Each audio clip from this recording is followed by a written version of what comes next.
Are you a breadwinner, or they have dependents or family members that are dependent to you? What might potentially happen to them if you passed away? Are they secured? Are they protected? Are you planning to go into life insurance but don't know what are the basic questions or key considerations that you have to take into account before getting into it? Then this video is for you.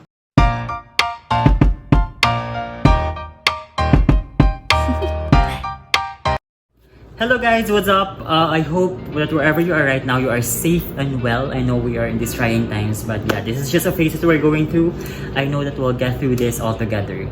Well, anyway, this is Jerome once again, and welcome to our second episode of Growing Together in our journey towards financial security.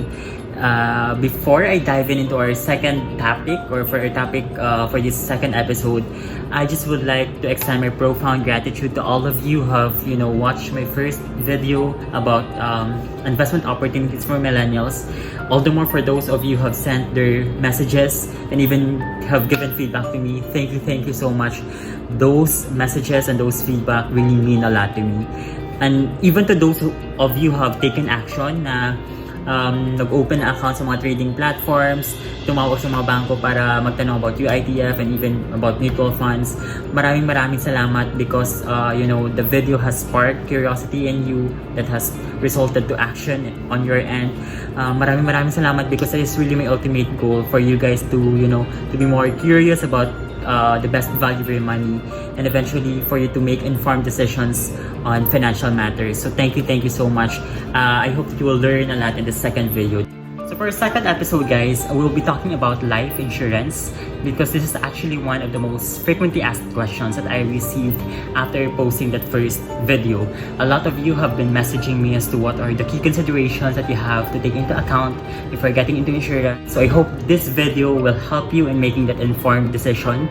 But before I dive into that, I hope that you will subscribe or hit the subscribe button below so that you will be notified of our future videos and that will make you financially aware, help you expand your financial knowledge.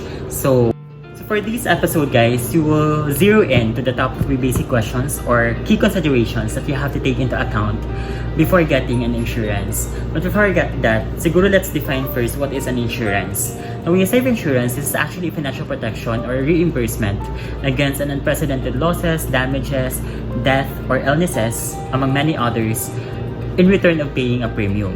Now, there are generally 2 types of insurance. One is life insurance, and second is non-life insurance. So dito na pupunta yung mga car insurance, fire insurance, health insurance, among many others. But we'll not talk about non-life insurance here because for this episode, we'll just talk about life insurance.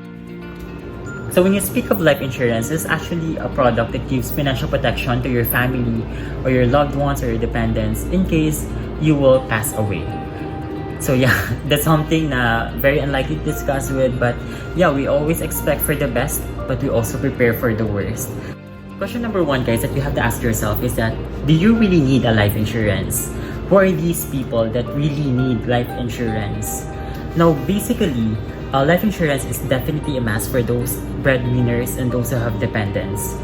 Kasi nga, when you speak of life insurance, this is an income replacement product. The idea here is when you pass away, will your dependents be able to get the same support that you're giving when you are still alive? Like case in point, if you're a single person and your parents are dependent to you in terms of their monthly food or their maintenance, pag nawala ka, makakakuha pa rin ba sila ng maintenance or pagkain dahil ikaw before ang nagbibigay sa kanila?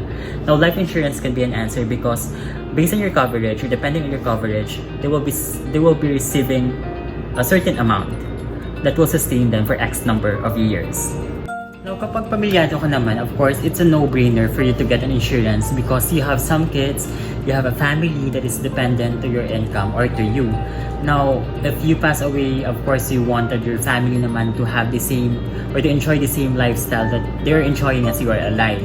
So, yun, dapat protected sila. And then, now, second question, guys, that you have to ask yourself is that, how much life insurance do you need? Or what is the amount of coverage that you need?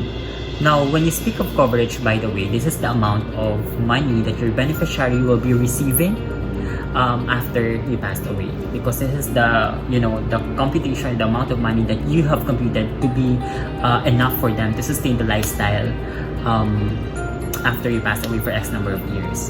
Now, ideally, or the basic rule, the general rule here is that you have to multiply your monthly expenses by 10 years. Monthly expenses times 120, I mean, or annual expenses times 10 years.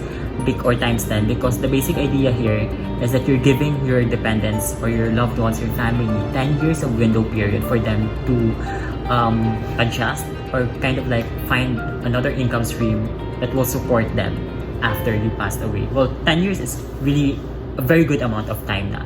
Now, this is variable because this is totally dependent upon your personal circumstances, upon your personal assessment. So if you feel like 5 years would be enough for them to adjust, then go for 5 years. Like for instance, if you have 20,000 monthly expenses times 120, then that is 2.4 million coverage. But if you feel like 5 years would be enough, that's only 1.2 million. So baka mas mababa yung cost ng 1.2 million for you, or might be affordable for you at the moment. So that is very critical for you to know, para you're not paying premium that is beyond what you really need. Now, the third question, guys, that you have to ask yourself is, I think, one of the most critical questions, or should I say, a critical decision that you have to, make before getting into insurance, and that is, what is the best type of life insurance for you? Well, basically, there are two types of life insurance. One is the term insurance. Second is the permanent or whole life insurance, where VUL comes in. Now, when you speak of term insurance, guys, this is the simplest form of insurance, basically. As the word suggests, this is a temporary insurance that covers within specific term. Like for instance, 5 years, 10 years, 15, or even up to 30 years, depending on the term that you have dictated to your financial advisor. The idea here is that the shorter the term, the cheaper it is. The longer the term, the more expensive it gets, because the basic idea here is that fixed yung binabayaran mo na premium throughout the indicated term that you have. So basically, they have imputed the time value of money. Now, one of the biggest advantages really, guys, of going into term insurance is that it's very affordable.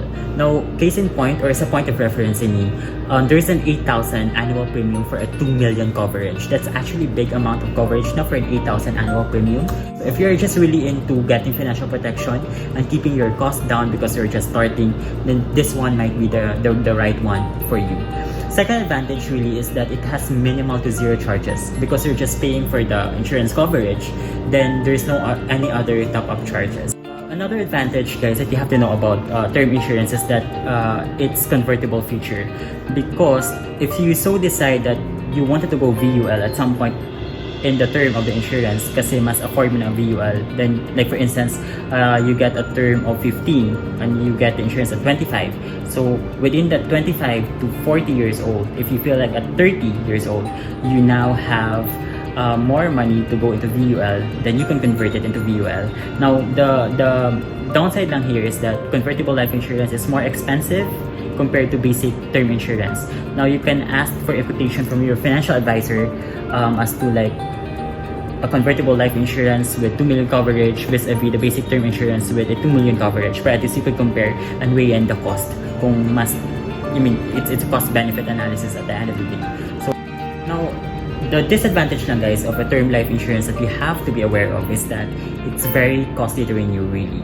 Now, I think that comes in now, the importance of you evaluating the very purpose of going into life insurance, so that you also know the length of the coverage that you have to, you have to consider.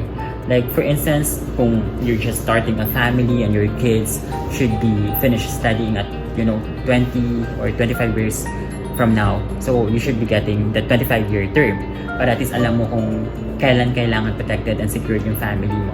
Now, case in point, if you get a 20-year term insurance, you've gotten it at age 25, so with term insurance kasi covered ka lang within that specific term. Now, at the end of the term, you're not anymore covered. Now, in that case, from 25 years old to 20-year term, that's 45 years old, so covered ka lang from 25 to 45 years old. Now, after 45 years, after 55 years old, if you so decided na kailangan mo pa rin ng insurance, now you might be paying twice the amount of what you're paying initially. Like for instance, we were paying before at 2,000 pesos, you might be paying 4,000 monthly premium now. Kasi nga, mas matanda ka na, mas mahal ka na, and greater chances for the insurance company to pay your death benefit.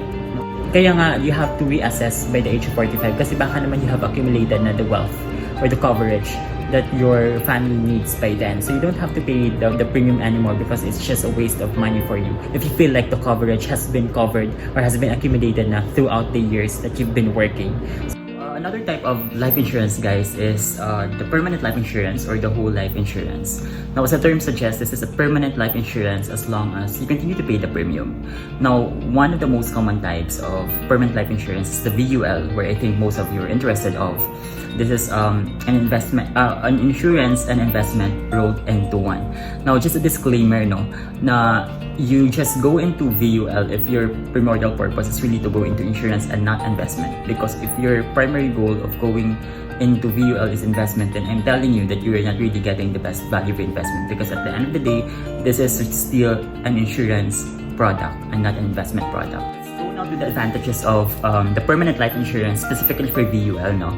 Now, one of which is really the convenience to save, because I think most of us had a hard time really saving regularly or investing regularly. Now, because a VUL has an investment component, then through your premium payment, which a portion of it goes to the investment component, then you get to have a saving regularly or every month.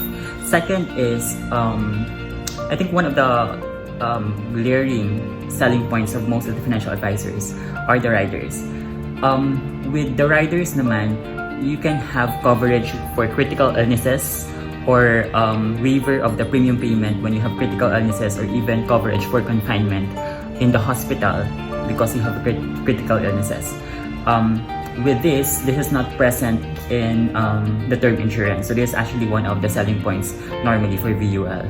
Third is the living benefit, or in the form of the cash surrender value, because a portion of your premium payment, yung investment component na yun, can be called also as the cash value that will be accessible to you as long as you're alive.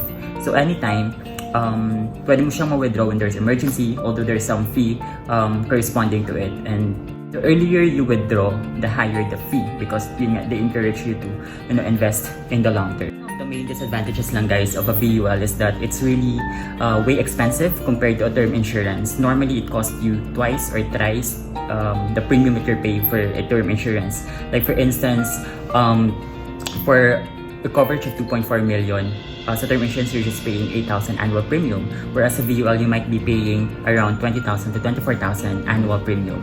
So, what I highly suggest you to do is that ask your financial advisor, or ask your financial advisor as to what percentage of that annual premium goes to the investment component. Take that out, and then there, for instance, kung 5,000 man yan, kung 20,000 annual premium minus 5,000, that's 15,000 pa rin na binabayaran mo for the insurance coverage. So that's 15,000 compared to 8,000. You still have a difference of 7,000, no? So which I think you could still invest sana. So it's really highly advisable for you guys to get a quotation from your financial advisor comparing these products, like a quotation for a term insurance for the coverage of 2.4 million and a quotation for VUL with a coverage of 2.4 million, so that you get to compare the prices of these, and you have that informed decision as to which product that is fitting for your need.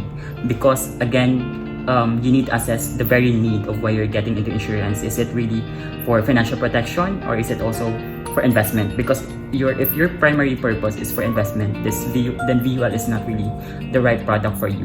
You need to go into financial securities. Because if your goal really is financial protection, the one that's really advisable for you is the BTID na method, which we call it buy term and invest the difference, because in that way you're getting the best value of your money. So you're just paying really the right amount of premium for the coverage that you need, and then you invest the difference to financial securities. Now, for many of us lang, and for most of the people, why they go into VUL, because they don't want to know more about investments, to know more about these things, because they have so much on their plate. That's why they can afford to go into VUL. Then sila din yon. But for you, if you wanted to get the best value for your money, then maybe you could explore also, learning about these investment opportunities so that you're getting the best return of your money at the end of the day. And never ever be shy to ask for quotation from your financial advisor. Recap lang guys, again, life insurance is a financial protection or income replacement fund that you're giving to your beneficiary in case you pass away, because you wanted them to still enjoy the lifestyle that you're giving to them when you're still alive. Now, who basically needs life insurance? It's a must for breadwinners and for parents because they have dependents na.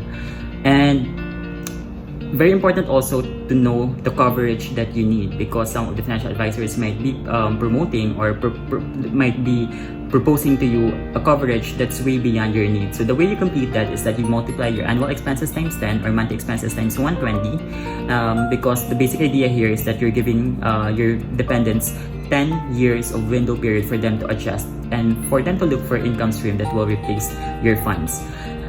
Third is, what is the best type of insurance for you? Now, this really boils down to your need. Now, if your need is just plainly for financial protection and you have a limited budget, then I highly suggest go for term insurance. Now, if your need is both financial protection, you wanted to go into investment, and you don't want to learn more about investment because you have so many in your plate right now, so just wanted to really shell out money to wherein part of it go to the investment, then go for VUL. Now, whereas if you wanted financial protection, at the same time you wanted the best return of your investment and you are willing to learn about investment, then I highly suggest go for BTID platform or the buy term and invest the difference, because you have the leeway where your investment component might be invested. So at least alam mo kung paano siya invest. Guys, please, if you so decide to go into life insurance, please look for a financial advisor that's that's very objective and need-based in terms of their assessment to you. I suggest don't put so much emotions to the financial advisor, so wag kang mahiya in asking questions, in asking for quotations, because you deserve to get that. You deserve to know that, and you deserve to get the best value for your money kasi pinagpaguran, pinagpawisan natin yan. There you go, yun na nga po ang usapang life insurance natin, guys. I hope that you learned something from here, and hope that I have given you basic understanding about what a life insurance really is and what are the basic questions or key considerations that you have to take into account before getting into it. Now, if I have sparked curiosity in you, please do more research about it, about the product, because it's really one of my goals here, to spark curiosity in you and for you to do your own action in researching about that product or about that endeavor, because it will really help you in the long run. So yeah, if you learned something from here, I hope you will not forget to hit the subscribe button below so that you will be notified in our future videos. It will help you in the long run as well. So thank you once again for tuning in, and see you in our next episode.